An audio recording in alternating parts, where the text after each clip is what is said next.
이제 시장에서 한 걸음 더 깊이 들어가 보도록 하겠습니다. 투자 아이디어 또 시장에서 이슈가 되고 있는 내용들 함께 확인해 볼 텐데요. 자, 이데일리 인사이트 오늘은 이데일리 마케팅 센터의 권소연 센터장과 이야기 나눠보도록 하겠습니다. 안녕하세요, 센터장님. 네, 안녕하세요. 네, 반갑습니다. 네. 자, 오늘은 또 어떤 이야기를 해봐야 할지 요즘 뭐 보험사들 좀 이슈들이 여기저기 좀 있더라고요. 롯데손해보험도 네. 최근에 지난주였죠? 지난주에 이야기가 좀 나왔는데 후순위채 콜옵션 행사하는 뭐 이 이야기를 가지고 금감원이랑 지금 약간 뭐 기싸움 아닌 기싸움을 하고 있습니다. 어렵죠.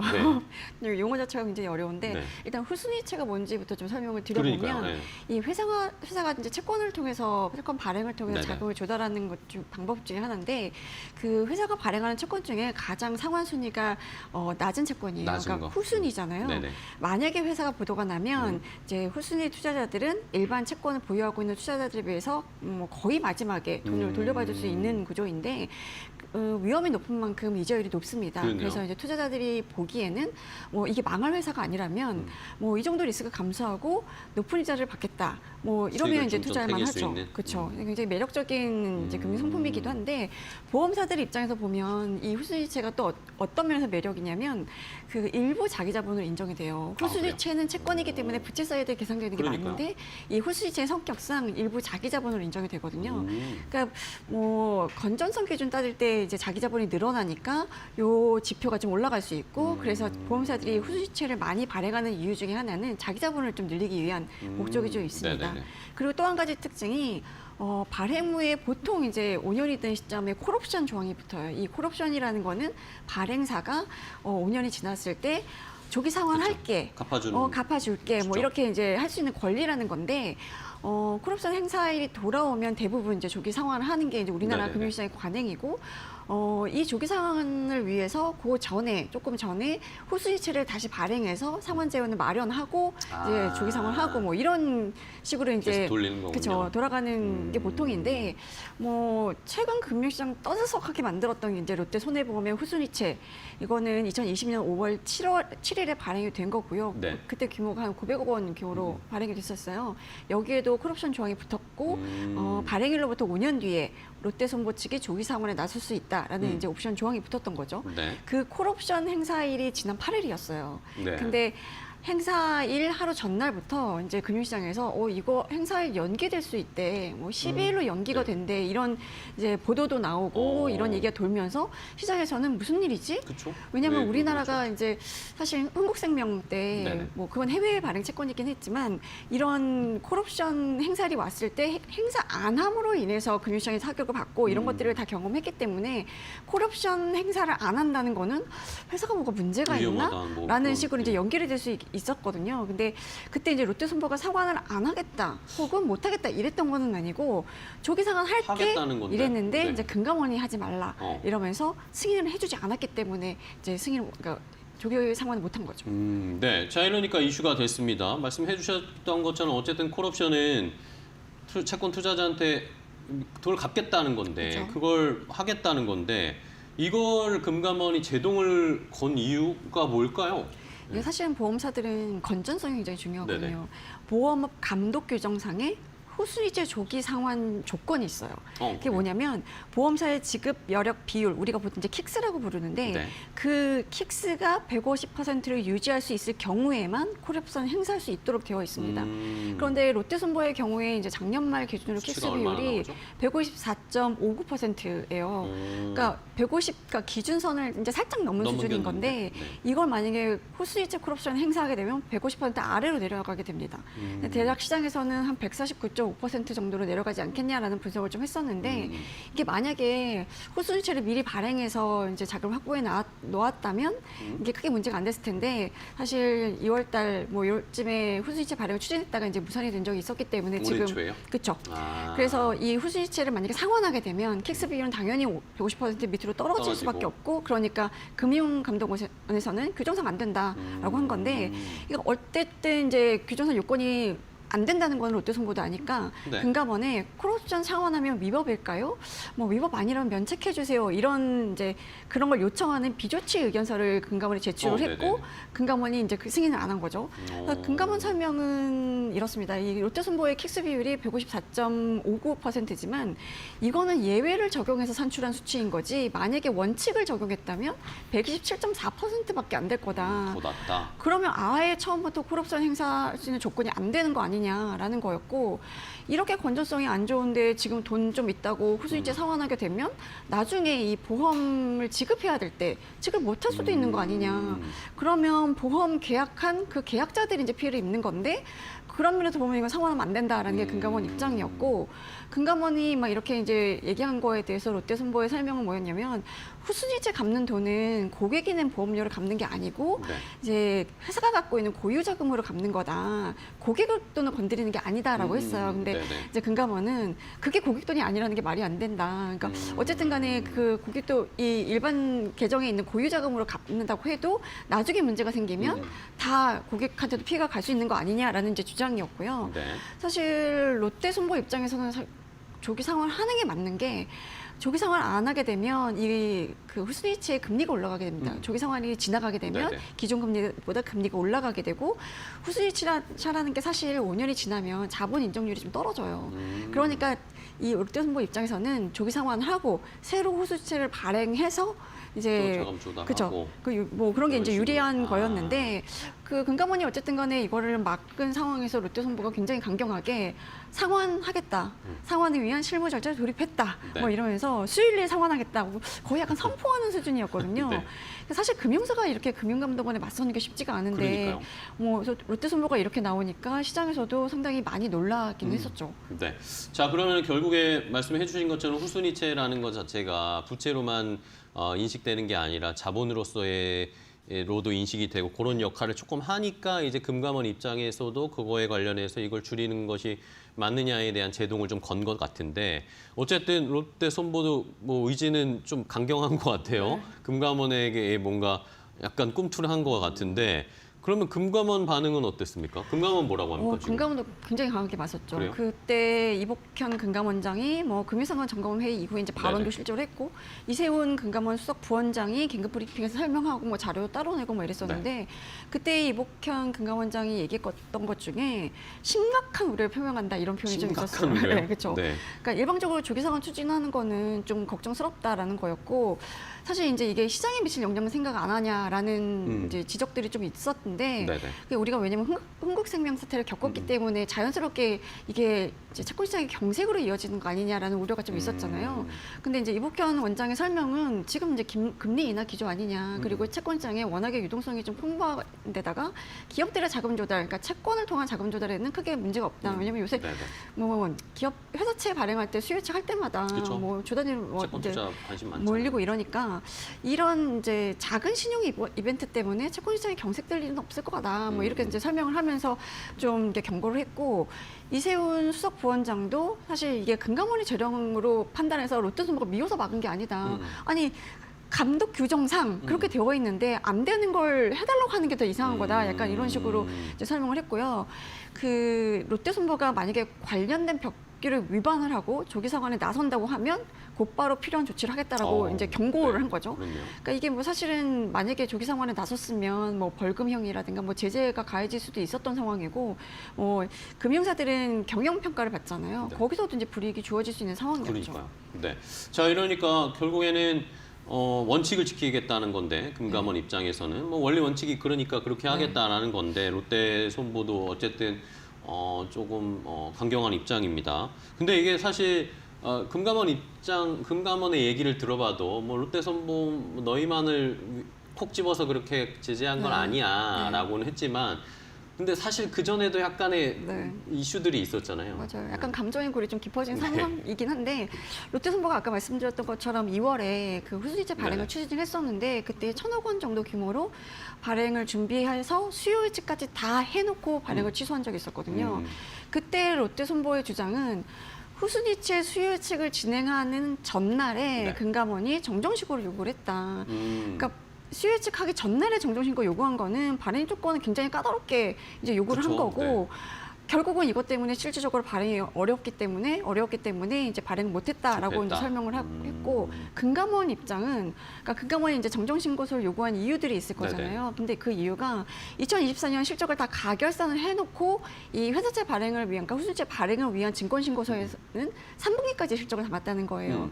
사실상 롯데손보가 작년 한 해 수익이 거의 91% 정도 급감을 했거든요. 네네. 근데 그거를 알면서도 이 증권신고서에는 3분기까지만 실적을 담은 거는 약간 이제 투자자에게 충분한 정보를 제공하지 않은 거다라는 지적이 좀 있었고 이게 사실 후순위채 발행일이 예정대로라면 이제 2월 12일이었는데 네네. 13일 날 딱 가결산 실적 공시를 했거든요. 네. 그러니까 다 투자자들한테 오픈할 수 있었던 상황이었는데 숨긴 거 아니야라는 게 금감원의 설명이었고 또 한 가지가 증권신고서에 뭐 무해지, 저해지, 보험 해지율 그러니까 지금 무해지, 저해지 우리가 합쳐서 무저해지 네네. 보험이라고 하는데 이거에 대한 논란이 좀 있었어요. 근데 이거와 관련해서 회사에 굉장히 유리한 예외 모형만 적용 네네. 그것만 기재를 하고 다른 거에 대해서는 그러니까 투자자들이 충분히 알아야 될 이런 이제 여러 가지 리스크 요인에 대해서는 설명을 하지 않았다라는 지적도 있었고 이 대주주 인수계약서상 기한이익 상실 발생 위험도 이제 고지를 안 했다라는 건데 지금 이제 사모펀드가 대주주이기 때문에 발생하는 문제들 그러니까 발생할 가능성이 높지는 않지만 그래도 이럴 수 있습니다 정도는 기재를 해야 되는데 그것도 안 하지 않았냐. 그러면서 이제 기재 정정을 좀 요구를 했던 거죠. 네. 그러면 저는 궁금한 게 말씀해 주셨던 중에 뭐 유리한 예외 모형을 썼다라고 하는데 네. 뭐 이게 어떤 의미를 가지고 있는 건가요? 그러니까 무저해지 상품이라는 게 이제 네.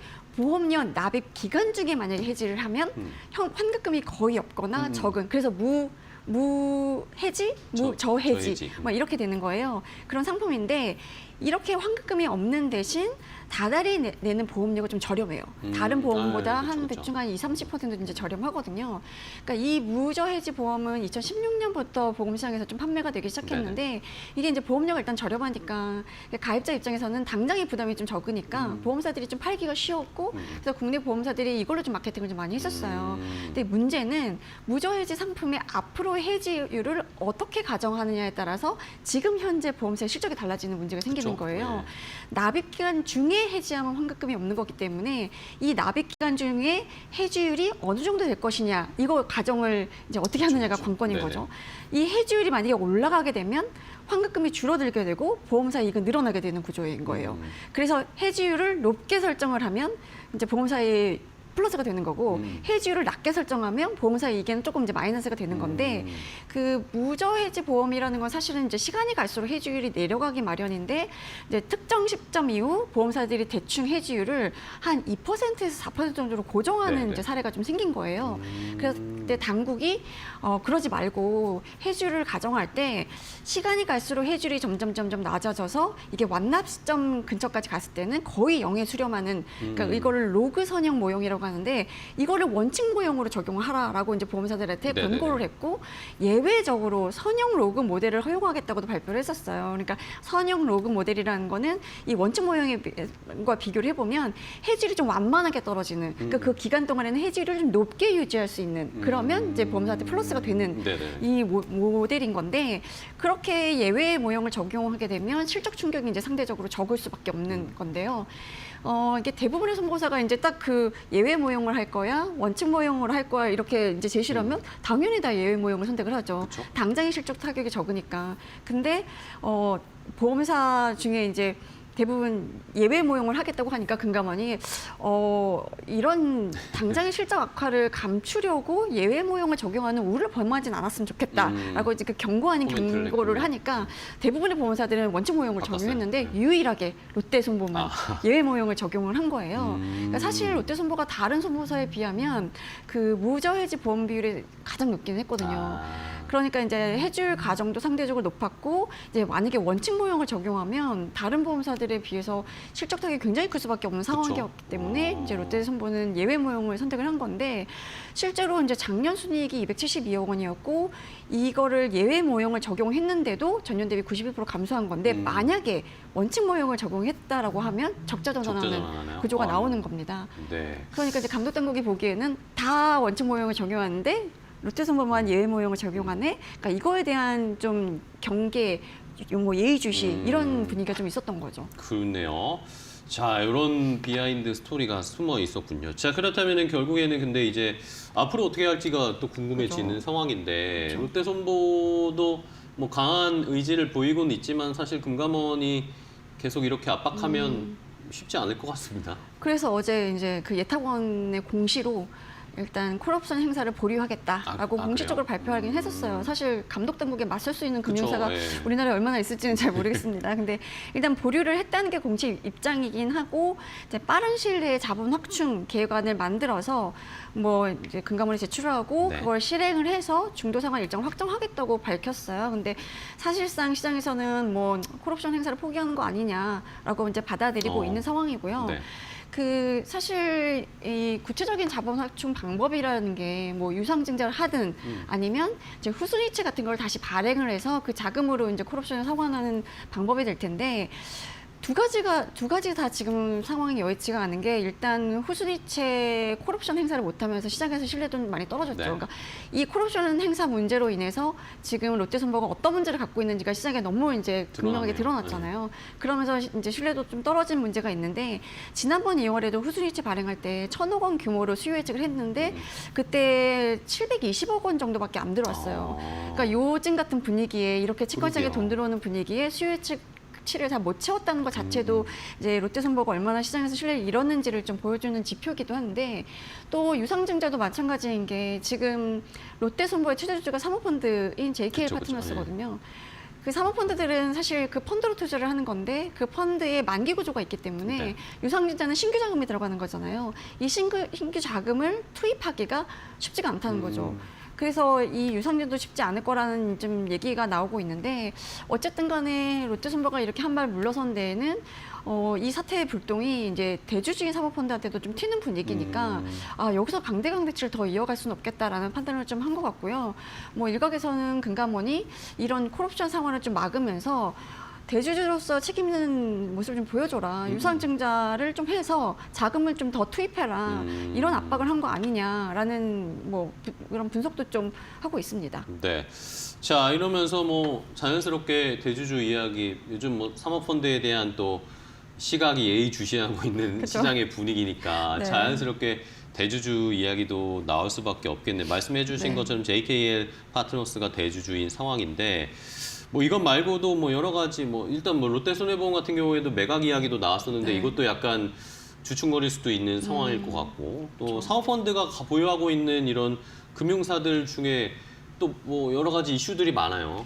그러니까 사실 이제 MBK 파트너스가 고려현 인수 시도하면서 네. 이게 국가 핵심 기술을 갖고 있는 기업을 사모펀드가 인수하는 게 맞냐라는 약간 부정적인 그쵸, 시각이 논란이 많이 많이 늘어났잖아요. 있습니다. 근데 지금 이제 롯데손보 사태 때문에 금융권에도 금융사를 이제 사모펀드가 갖는 게 말이 되냐라는 이제 논란도 일고 있는데 사모펀드가 품고 있는 금융사들이 몇 곳 있습니다. 지금 네네. 롯데손보 같은 경우는 JKL 파트너스가 2019년에 인수를 했어요. 지금 이제 77%를 보유하고 있는데 이제 처음에 뭐 그 지분을 인수를 했고 이후에 유상증 참여하고 이러면서 총 들어간 투자 금액이 한 7,300억 원 정도 되고 그걸 통해서 확보하고 있는 지분이 77.04%거든요. 네네. 그러니까 어쨌든 최대 주주인데 뭐 그동안에 계속 매각을 시도하긴 했었어요. 사모펀드의 특성 중에 하나가 엑시트 시점을 그쵸, 이제 그쵸. 예측을 해야 되는 거기 때문에 계속 매각을 시도하긴 했는데 워낙 JKL 파트너스에서는 본인들이 산 가격 그리고 시장가 거기에 더해서 이제 경영권 프리미엄이 얹어져야 되기 때문에